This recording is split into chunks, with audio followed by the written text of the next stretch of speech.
My 5-year-old son asked me weeks ago, why do we get mom flowers every Friday and take her on a date?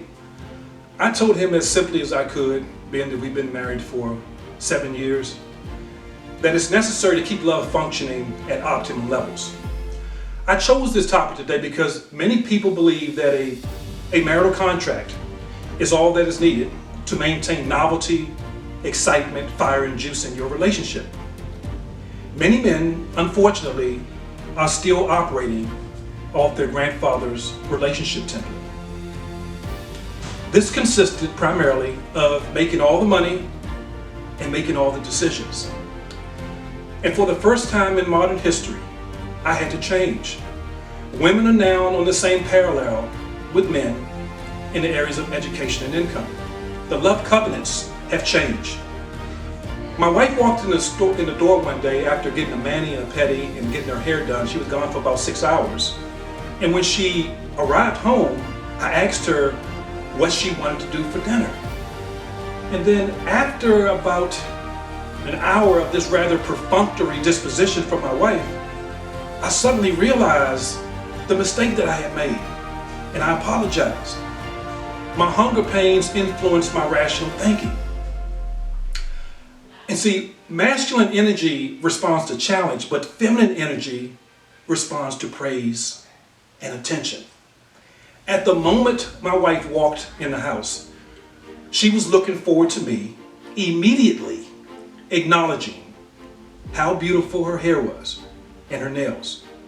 As women begin to take on more positions of authority, they have to also understand that positions of authority require masculine energy. Masculine energy leads, directs, and controls. I did not say man or woman, don't get confused. I'm speaking of energies. For the professional woman who occupy positions of authority, if your core is feminine energy, you must learn to turn down the opposing energies before you start to operate in your domestic zones. There is nothing more attractive to a man than a woman who smiles. The failure to do so could significantly disrupt relationship polarity. The 21st century man is holding on by a shoestring because he can no longer leverage what his grandfather leveraged to establish domestic significance. Men don't want challenge. They require challenge. Challenge is necessary for a man to receive acknowledgement. Most men learn based on what they saw, the environment that they were raised, perpetuated a mindset that a man was responsible for being a provider. This became his reference point for learning. As a result, you would have to teach him on how vitally important it is for you to receive copious amounts of love, affection, attention, and praise, not just on holidays, but every day.